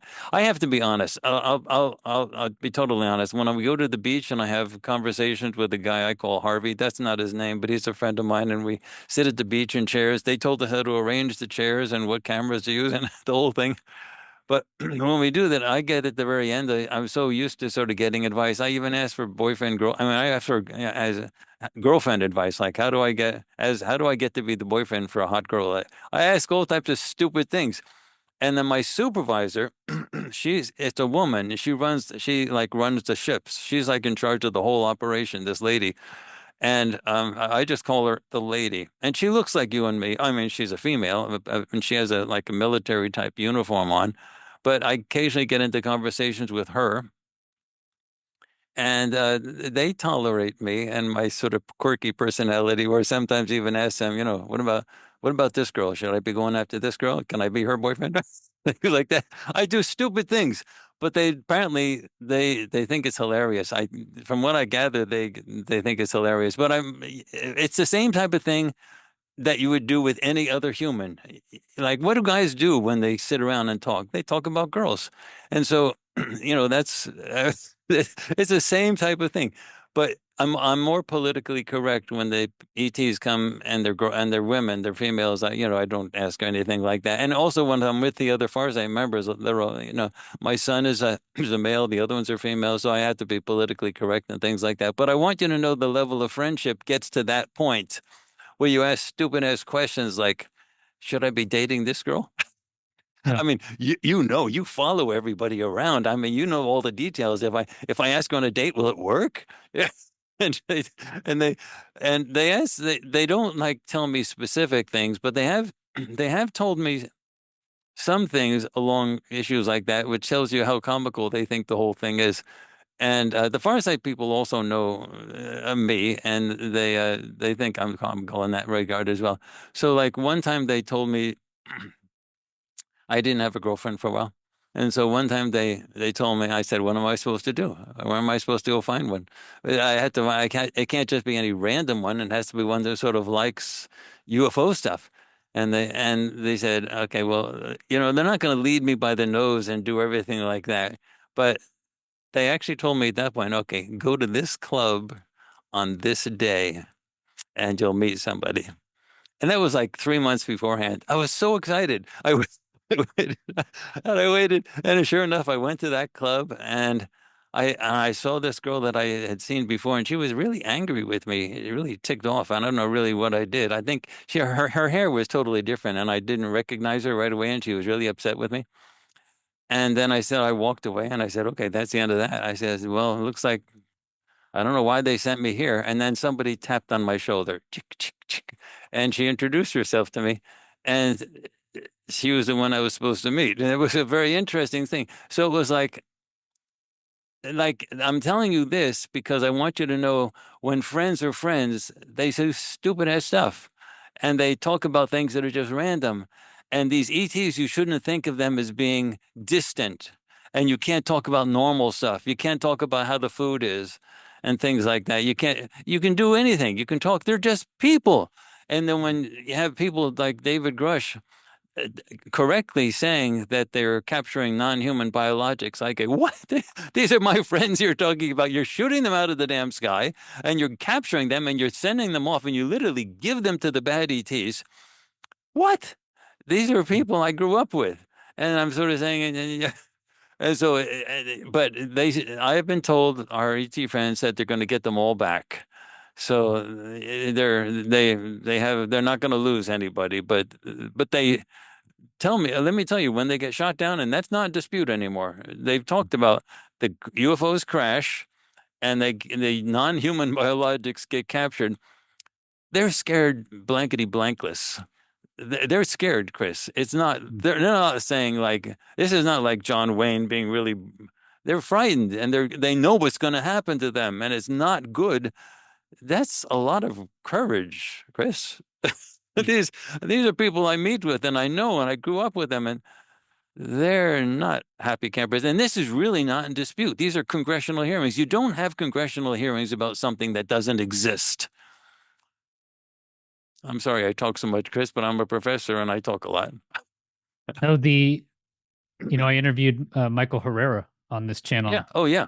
I 2 hour interview He- with him, and he explains basically everything that you're talking about. That the actual containers he thought were for weapons. They had climate control on them, but no, they were actually for human trafficking. It was run by actual humans. They were in all black, but they had U.S. military high grade weapons. There was a floating craft there. He swears by it. And obviously, they had access to his military records. They had access to his locker.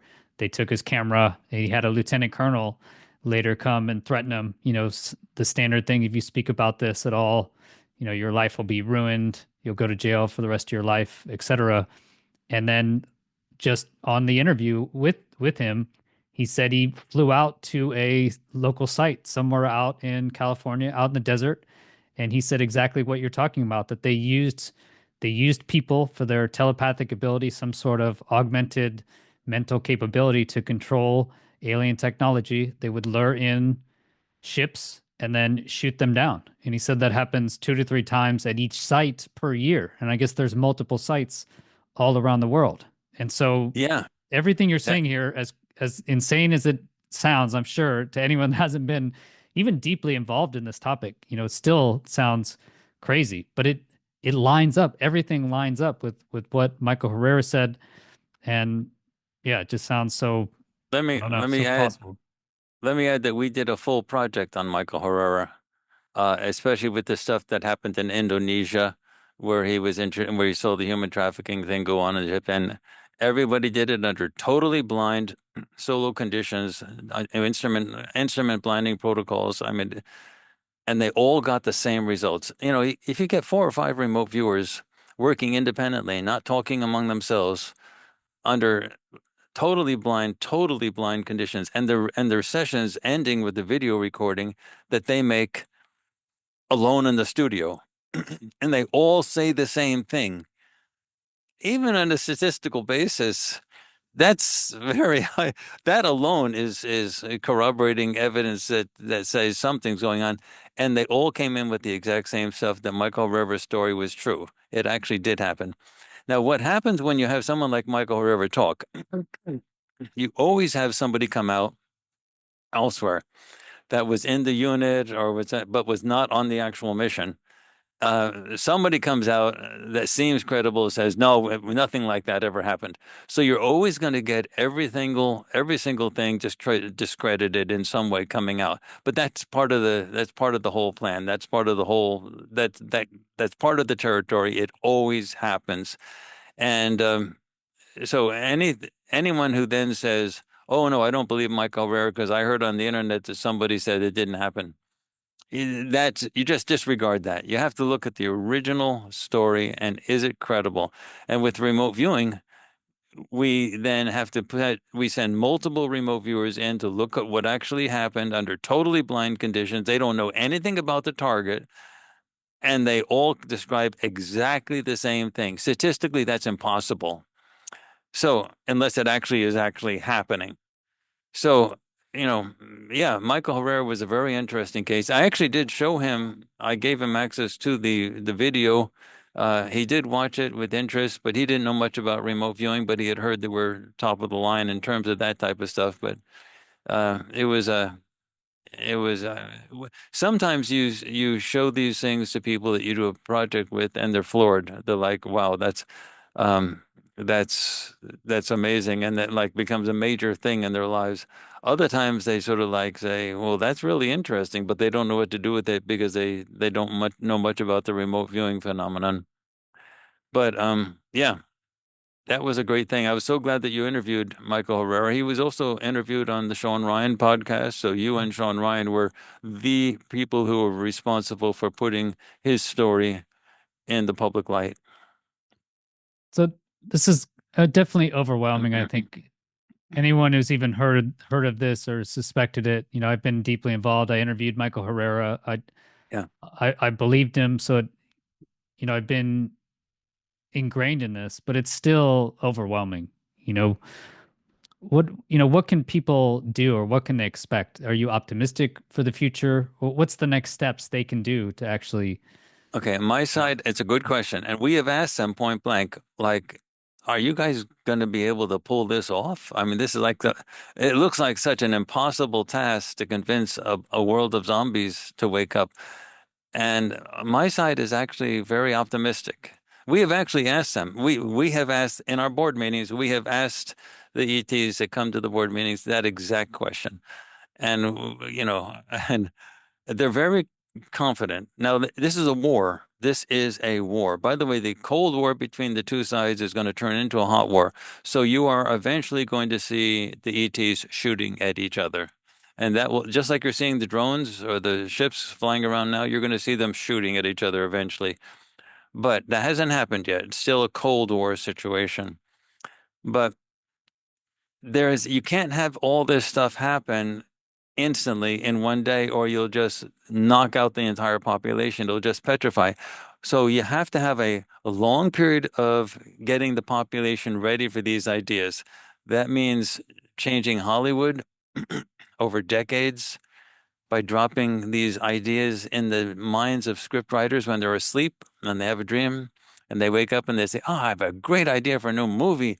And you have Star Wars coming out, you get Star Trek coming out, you get the Matrix movies coming out, you get a lot of Japanimation coming out, you get a lot of stuff that transforms the whole planet into being able to think of these ideas. And then you have UFO sightings that are occurring. And then you have groups like Farsight develop these libraries, but are generally being ignored by the major media while these libraries are being developed because it seems so far-fetched. It's so much to bite into. All the major media is still focusing on, are we alone in the universe? yeah, Yeah.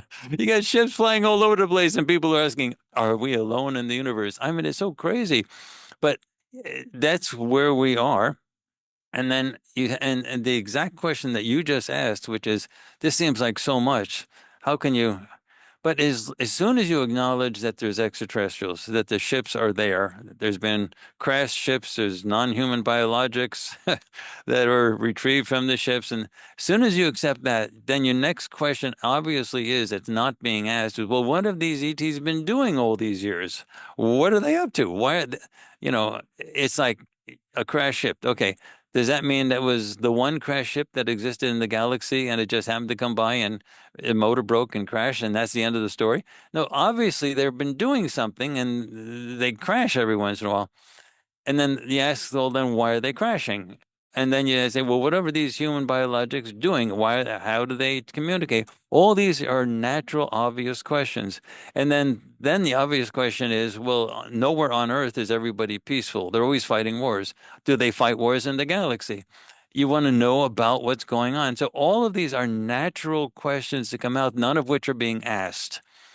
mm, So you have a planet of zombies. The plan was to first get the population ready with the ideas by changing the media, the movies that are coming out, and that's been done. Now you introduce the idea of remote viewing, and that's been done. You have the library that explains basically all the major stories that have been going on throughout history of humanity, farsightprime.com, that's been done. And now the waves start, the waves where they start with lots of drones that, or not drones, but ships that nobody can explain away. And the government bending over backwards saying, I don't know what they are. Maybe they're Iranian drones from a mothership of the Iranians, Chinese tech. They're saying all types of crazy stuff. So obviously the government is scrambling. Eventually those waters will be muddied. Then the next wave comes in. And then the government has to scramble again. And the next wave again is larger ships. Now you have to wait 30 days, Chris, and you see if larger ships start showing up. Not, ships the size of California, but larger than SUV type drones. And then after that, there'll be the next wave. And every month is something's going to happen until eventually the population gets used to the idea that this is real and that they have to take this thing seriously. It can't be done in a day. If they showed up with the big major ships and just swamped everything, everyone would panic. It'd be crazy. All the zombies. Think of an ant nest, and they would be like sticking a stick into an ant nest, and all the ants go scrambling.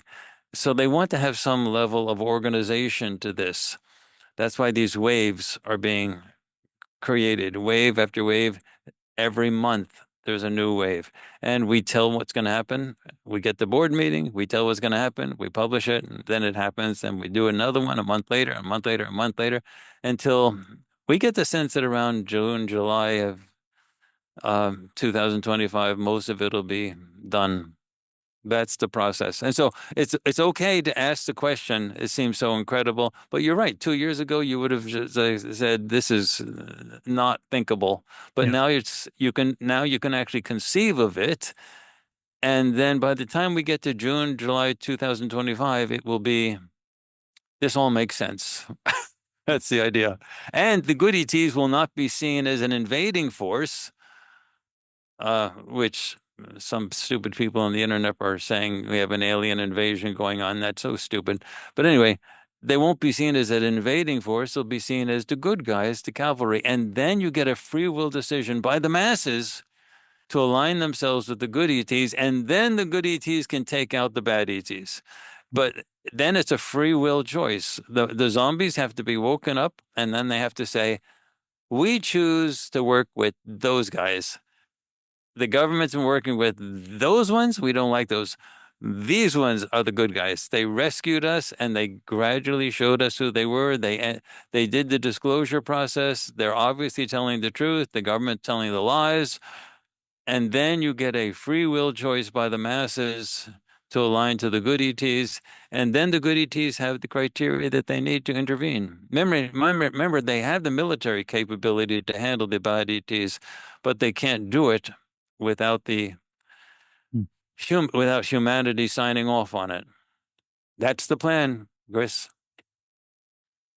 And it's a Amazing. science. That's so amazing. Yeah, I love It is, Hmm. and you don't have to believe it. All you have to do is wait and watch the show.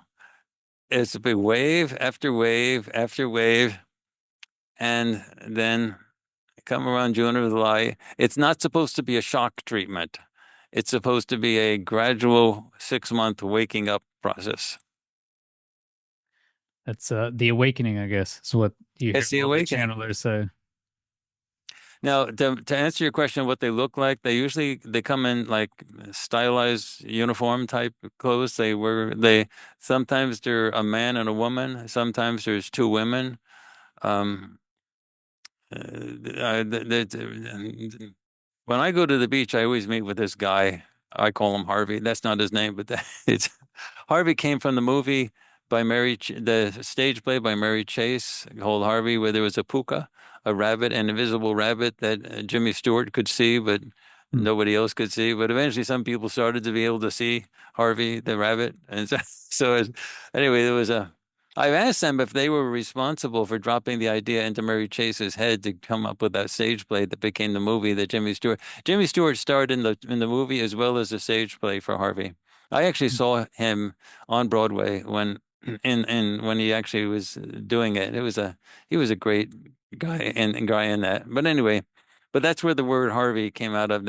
And my friend who I call Harvey, they came up with that. They said we can call him Harvey in reference to that because that sort of helps explain something that was real. A puka is a fairy, an Irish fairy. So it was anyway. But someone can see, but others can't see, and but you can talk to in real and become friends with.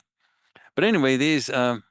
By the way, yeah. So anyway, the person who's in charge of the whole operation that I'm working with, my supervisor, it's a woman. She's in a uniform. She looks like you and me. Looks like a normal human. All of the ones that show up here at the board meeting, they look like normal humans. They all have uniforms on, but not like they're uniforms of some type. They're sort of toned down a little bit. They're not like military brass with buttons and medals, and it's not like that. But they're clearly on some type of uniform. Hmm. And They mention what planet they come from or what location. oh, they come Where are from they? all over they come from everywhere.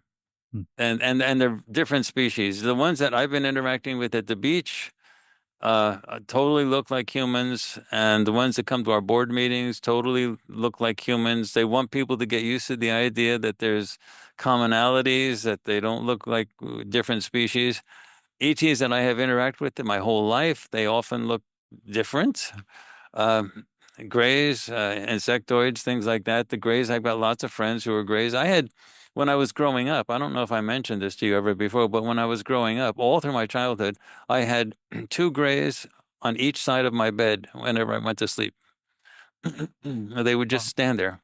Now, they were friends. They never abducted me and harmed me or anything like that. But they were, but like, given what we're doing right now, if everything I'm telling you is truth, I would have been killed off long ago.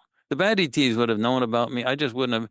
They were protecting me and they were keeping me. They're my friends and but they were grays. He would call them grays. And I have had some people on the internet say, "Oh, that proves that Courtney's working with terrible people because he's working with grays." That what are you talking about? They protected me. They were keeping me alive, and they were two on one side and two on the other. And I used to say, "Should I tell my mother about them?" And they said, "No, she'll just worry. Just don't worry about it." But they were there, and it wasn't like I remembered them through some type of hypnagogic state or anything. They were just there, two on one side and two on the other. And but that was hard. I didn't see them sit down ever. They stood up all night, night after night. Chris, these are nice people, and they stood there. They wait, and they. How would you like to stand up on the bedside of some kid night after night without being able to sit down? I mean, so. Anyway, and I have a daughter on the ships. I told you about her. Did I ever tell you about her? No, no. I have a daughter. She's a hybrid, of course, half me, half. And I think the reason she was made, okay. The joke in Farsight is I've been philandering with ladies in the galaxy, and it's how come I have a daughter. That's the joke, but it's not that way. I'm sure it was like a test tube type of thing, but nonetheless, she's got some of my genes, and so she considers I love her. I mean, she's really a nice person, and when I go on the ships, and yes, I have been on the ships. I sit with her at the place where she works and so on like that. And she's proud of me and she knows I'm working here on the earth and I'm trying to help other family members and things like that. But she's like my liaison person. So, and I think the reason is because she's got some of my genes, the telepathy is really clear because they have to tell me a lot of stuff and I got to get it. And she's like the one who is like my debriefer. She tells me stuff and I just listen. Mostly she tells me stuff and I listen, but she also shows me what she does and how she works with the machines and stuff like that. I've sat on a bench with her in front of the control panels that she works with and she's, I'm very proud of her, how she works. And my son Aziz, who's totally human, that's his half sister. He just considers her his sister. So that's his sister, but she is up there. But I visit from time to time, and I didn't raise her. Okay, and the other joke is that I've been a deadbeat dad because I didn't send child support. Okay, but like you can say that's sort of weird and that's sort of hard to believe. That's too much. But if there are ETs and they are non-human biologics and things like that, well, why shouldn't that happen? And why? And this is the ultimate logic question. The drones are not in dispute anymore. The ships are not in dispute anymore. Obviously, something's happened.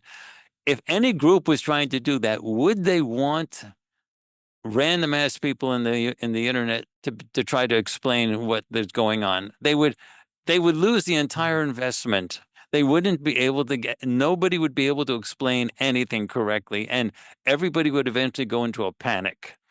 So there has to be some group, a single group that knows this story authoritatively and has a long history with these people without being one of these people. I was born as a human and I'm with a human mother and father. I went to the human educational system. I got a human PhD. I now work at a major university, a human university. So I come in with all the other Farsight people with human credentials, and I am able to explain. And my daughter, I'm sure they did this on purpose. they wanted someone that had sort of a mixture of my human genes and their and like gray genes, so that I could have someone that would I could be a real close bond to, that they would be able to explain. She talks to me every time I go up, and and so anyway, she's a nice person. If you met her, you'd like her. So where can people find the videos? You said on YouTube. Do they have to go to farsightprime.org or No, we put everything up on farsightprime.com, but we put a lot of stuff up on YouTube. The ETs told us point blank that they wanted the ET meetings and even the meetings that I have with Harvey. Some of the meetings I have with Harvey are only available on Farsight Prime, but all of the ET board meetings and stuff like that, they want on YouTube as well. So if you wanted to see the board meetings, then you can just go to Farsight on YouTube. Now, remember, we're still partners on YouTube. We're still, our channel exists. You just can't find us if you just search for remote viewing anymore because of the shadow banning. But if you search for Farsight, we pop right up. You have to actually know what you're looking for to find us on. And the ET board meetings are there. Also, you can see them on the website. You can find it on the website. Can I share my screen and actually show the website? Yes, go ahead. Farsight.org. Farsight Institute is a nonprofit. Our streaming service is that's a normal streaming service. Like it's not a nonprofit. It's just like Hulu or Netflix or Disney or whatever. Okay, but this is our normal website, and we have farsightprime.com, which is our streaming service, of course. It's run by Vimeo. It's really high quality. Anyway, here's our website, and it's really a very new, modern, cutting edge website.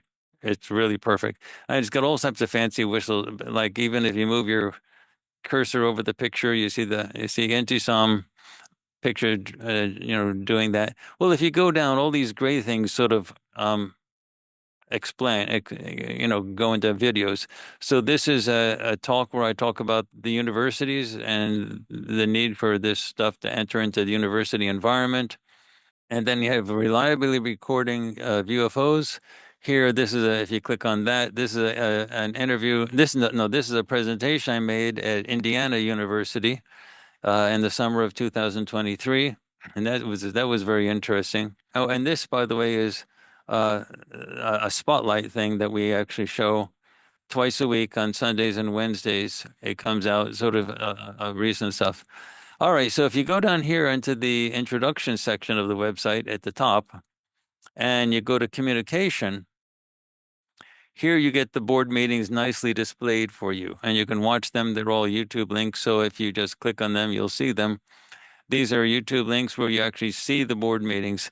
And the only reason I'm saying that this exists is because it's sometimes easier to find them if you click on communication than if you go to to the Farsight channel and YouTube and then have to search through our videos to see the board meetings. Now, the one that happened yesterday, which is where we're talking about the larger ships, that's going to come out later on today. I'm going to work on it. As soon as our interview is over, I'm going to start working. Actually, I have to go jogging first, and then then I'm going to start working on it and get it out sometime by hook or by crook by tonight sometime. It's hard to do these things because Yep. we're miking 6 people and there's audio. I mean, the audio by itself is a lot. And we have 6 cameras working simultaneously and putting them all together and editing it. For us to be able to get it out within 24 hours, well, we're a movie business, so we got used to that, but it took a lot. And Harvey, some of the ETs, when I talk about the technical stuff we do, they like to tell me to shut up because they have ships that fly across the galaxy. They're not interested in whether we're using the latest Panasonic camera. But here I am as a human on this planet. I'm sort of interested. No, we use GH6s and GH7s, and we. And the ETs sort of tell us, "Oh gosh, do we have to go through this?" That's like sort of interviewing a caveman and saying, "You got to see my stick. It's a new stick. It's a really great stick." That's like, but anyway, but if you click on communication, you'll see all of the board meetings there. And if I go to YouTube, for example, if you just search for remote viewing, you won't find us. But if you search for Farsight, Boom, there we go, right at the top. Okay. So here I'm at the Farsight channel, and here's the one in the center is the spotlight. It comes out every Sunday and Wednesday. Anyway, if you go down a little bit, you'll see the videos, and you'll start seeing the um some of our projects. And then if you go to the right, oh, by the way, this U.S. military engagement video. This is one with the Z's. That's been one of the things that's triggered the military to be interested in some of the drone activity that you're seeing. Some of the drone activity that actually is related to the government is probably related to those videos. Our Deep News Project, U.S. domestic military engagement. I'm positive that some of it is related to that. Anyway, if I look at videos and I scroll out a little bit further, you'll start seeing here's the ET board meeting in November. You see that one? Yep. And then if you keep on going, if you click on videos, you'll eventually see all of them. But it's easier to find it if you just go to our website, farsight.org, and then just on the introduction section, click introduction, and then click on communication, and there you see them all lined up nicely. But they're available in our ET channel, on our YouTube channel. It's like any YouTube channel. Finding finding the actual video that you want is sometimes hard when you have so many videos coming out. And we come out with like 5 or 6 videos a month, sometimes more. And at farsightprime.com, we've got hundreds. I mean, so it's a lot of stuff. But we have we have a search thing on our thing right here. So you can click on search and you can search on anything that's in the website. So anyway, but this is an extremely modern website and it works on the phones. Everything is absolutely state of the art that what we do. Our streaming service, farsightprime.com, there is nothing on any major streaming service, Disney, Paramount Plus, HBO Max, anything that's better on a technical level than ours. In fact, often our streaming service works a lot better than some of the others. It's really high quality. And similarly, the website, it was just recently updated. Uh, so anyway, this is a good place to start. I guess that was a long answer for a simple question you asked. Like I said, that's a lot to take in, Courtney. I've been steeped in this. I was also an F-16 pilot for, Yeah. for 2 decades and kind of used to the thought of war and dying, etc. But it's still a shock, to kind of come to grips with these things. It really attacks your fundamental assumptions, really right to the base, But if we assume that consciousness is fundamental, it's not actually matter. And if we assume that we don't know everything, which we surely don't, and we look back in history, they could see microscopic organisms, and it still took 200 years Yeah. before they would look at it, before science would look at it. It was still, don't look over there. This really seems like the next frontier. It really seems like the next frontier of knowledge. And it seems like it's happening. And like you said, they're optimistic. The ETs you're in communication with are optimistic. My own personal views is I'm optimistic on the future. So it may be difficult getting there, but it seems like we're reaching a critical point here. Something's going to happen. I want to say one thing about the ET meeting that just happened yesterday. They were giddy. They were happy. I've never seen them so happy. Like they've been waiting for this forever to get to the point where they can actually do this. The show has started. We've been frustrated because for decades, we always wanted to say, why can't we do this now? But they were always saying we had to prepare, everything's got to be ready. But now it's happening and now it's ready. The waves have started. They were literally giddy. They were literally like happy. It was like we never seen them like that. So this is fun for them. They're happy that we're at this point now. But it's perfectly okay, Chris, for you to say what everyone else is saying. Um, be skeptical. It's okay. Wave after wave after wave until the summer of 2025.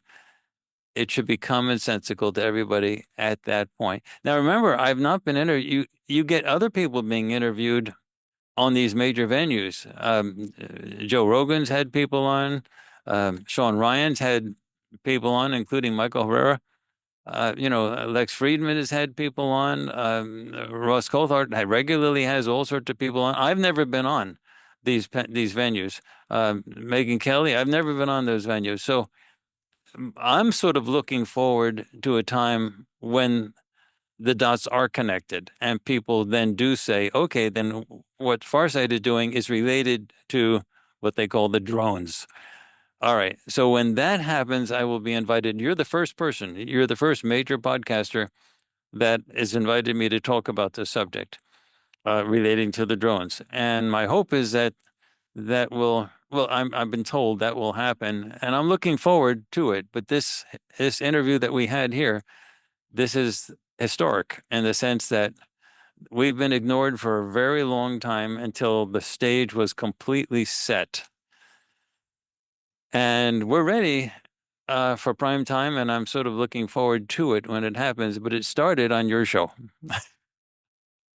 Yeah, that's great to hear, Courtney. I think it does take, yeah, it takes if a risk, or it takes courage to take the risk to even entertain those ideas. I think it takes everyone's courage to really consider it. Yeah. So thanks for being here, Yeah. Courtney. And yeah, thanks for everything you've done over all the years. I think it should pay off if what you say is true. It puts so much pressure. We can feel the pressure on the government, Yeah. and I just said in a video last week that the more this continues, I mean, just the pressure is just going to keep ratcheting up, ratcheting up. There's no answers. There's no viable alternative to, look, this is some sort of Yeah. extraterrestrial event. And Yeah. all the background data lines up with what you're saying. As crazy as it sounds, it really all lines up. Telepathy is being proven true. They can go watch the telepathy tapes to check that out. You can watch Michael Herrera podcast. We're just going to have more whistleblowers, coming out if they continue to confirm, what Yeah. they've been saying the whole time. Then it really just, everything lines up with what you're saying. So thanks for all you've done. And it's going to be interesting to watch the waves as they go out till 2024, mid 2025. And then it's going to be interesting for me to see when are people going to be making the connection so that I do get invited onto the larger podcasts, the Joe Rogans, the Sean Ryans, the Lex Friedmans, the Megan Kelly's, things like that. When is that going to actually happen? Mm. And so that's interesting to me too, because it's sort of odd that the one group that actually knows what's going on is the one group that no one's asking what's Yep. going on. And everyone they'd much rather, like, if I do a search on um some social media, you'll see somebody saying some crazy ass theory about what they think is going on, and it's got 1 million views, 2 million views. And I'm sort of saying, why are they asking that person? What does that have the person do? What does that have to do with anything? And here we are, but it is a leap. It's because Yep. it's a leap of so much stuff we have come out. The library that we have is covering so many topics and so many deep political things, as well as the UFO. It's not just extraterrestrial stuff. We deal with political things as well, such as the John F. Kennedy assassination, the 9/11 stuff. A lot of stuff is not what people think happened. And we have projects on all of that that explains every little piece of it. A lot of political, a lot of archaeological, a lot of our projects are archaeological, where we have archaeologists are going out there and doing digs. My son was on an archaeological dig in college, and he went to some of the graduate students and he said, well, what about these other things that come out, like people like Graham Hancock are talking about? Like Graham Hancock, he gets invited all over the place. I've never been invited to the interviews that he gets on, but he gets on these interviews and I don't get invited. But hopefully that will change. But anyway, he asked these graduate students, what about, archaeologists that like do these alternate theories like Graham Hancock? And the graduate students uniformly all said, "Oh, don't even mention it. We can't even say that. If we even mention his name, or if we even talk about any of these subjects, we won't get a job. Our Yeah. professors will not support us. We'll lose our graduate stipends. We won't get a job." I mean, they're living in terror. That's Yeah. not the way science should be. No. So, I but mean, there's so many things that are just wrong. You can just, as soon as you start asking any actual questions, like real deep questions, you see that there's no good answers. There's really no Yeah. good answer. What is consciousness? There's not, science cannot even give an example of an argument. They can't even make up something that you can even point to and say, well, I don't even agree with that. There's no argument. What is consciousness? Well, Why is every, interaction with alleged alien encounters, which is thousands into the hundred thousands, why are they all through telepathic means? Why will we not look at any sort of telepathy? As soon as it starts breaking, I think it's just going to crumble. these are zombie stories that come out from zombie scientists that work on a zombie planet. That's what Mm. happens. And we gotta wake them all up. And apparently, it's never been done on this scale in the galaxy. So this is like a first. So it's one of the reasons our friends, our ET friends, are so giddy is it's exciting for them. It's a big plan, and they've been working on it for so long, going back probably thousands of years, to get us to this point. They're ecstatic. They're really happy about this. They want to do this. And it's like they've been playing a game and they're like it's a chess game and they're finally at the last moves and they're getting ready for the Mm. checkmate stage and they're like they can see the end game getting close. That's what they're like. We've never seen them this giddy. So I'm just assuming they're not telling us everything. They didn't tell us what will be happening in February and March, and they're giving us 1 month intervals of what's going to be happening. And but they're giddy. I was unmistakable. You'll see it when the video comes out later on tonight. You'll see it. Everybody, all the Farsight people were responding. They're giddy, and they were playful also. They were laughing, and they were they were making jokes with us, and um, yeah. Okay, well, I'll share all those links down in the description. And if you want to support the channel, go to patreon.com/Chris Lehto and continue the discussion with us on Lehto Files Discord. Go check out farsightprime.com and the board meetings. And that really, you caught my attention, Courtney, when you said check out our board meeting from November 13th. And I went and looked, and people can go watch it now. And it says explicitly, hey, we're going to come out in force, go outside. You're going to see us everywhere. And that's what we've seen. So if your prediction comes true in the next month, we see larger ships now, so larger, drones, if you will, then yeah, I mean, it's just Well, going to be amazing. the small ships. I'm assuming the small ships now don't have people inside them, but the larger ships will have people inside them, and that's the next wave, and that'll happen. Well, it'll happen after we have to publish the board meeting first, and I'm assuming a few days after that it'll start. They didn't tell us the exact date, but that's what happened the first month. So I'm assuming that they want to make the connection in people's mind between what happens in the board meeting and what happens in the wave. So they want people to make that connection so that Farsight is not dismissed. That's their job. I can't force that to happen by screaming louder.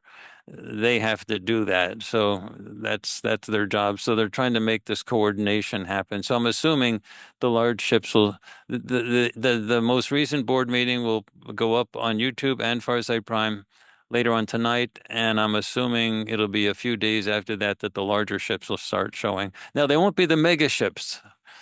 They'll be just larger to the point where you can say that's not a drone.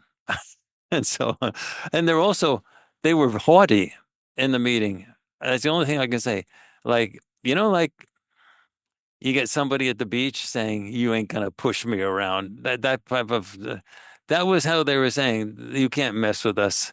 Like they can flex their muscles at this point. You're not going to shoot us down. They can defend themselves, and they're now allowed to defend themselves. They won't ever turn out to be aggressors. They don't want anyone to be frightened of them, but they're not in the slightest bit worried about defending themselves, and they can flex their muscles, whereas before they were always sort of holding back while they were building Farsight, while they were building everything sort of and building getting the population ready with making movies come out that introduce new ideas. But like that's all history now. And now they're finally able to do what they want to do, which is to get this show going. And the level of confidence that they had. Imagine like a team that's going out onto the on the basketball court or on a football field, and they're all hyped up. They have that. It was like that type of level of confidence. They're going to go out there and win the Super Bowl type of sense. And I've never felt that before, combined with the giddiness. But you got to watch the meeting. It'll come out later on tonight, and that Okay. you'll get it. All of us at Farsight, we were all sort of taken aback by the tone change. It wasn't serious telling us this is going to happen. That it was like, and they were joking with us. We've never seen them be lively like that. They were joking with us. Yeah, it was a different tone, and they're enjoying all these drones. They're enjoying all these ships coming out. Anyway, but that's the next step. And yeah, if you want to invite me back as things develop, if new things develop, and you want to invite me back and ask what are they telling you now, what's next, you feel free. I will always do anything you want, Chris. Excellent. Yeah, for sure. I'll be watching definitely, and we'll have you back on. Hopefully we see these ships and have you back on in the next month, in the near future. So yeah, thanks, Courtney. I want to get this video edited and uploaded as soon as possible. So have a Okay, great great. rest of your day. Okay, super. Unbelievable claims from Courtney Brown. I mean, I don't even know what to think after that. He made claims that could possibly come true in the next month, right? Those are big statements. Swinging for the fences. Are we going to find out what this is, or are we not? And his argument seems to line up with everything. That's what's so insane. But we'll know, right? In a month. So we should know going through January what's going to happen.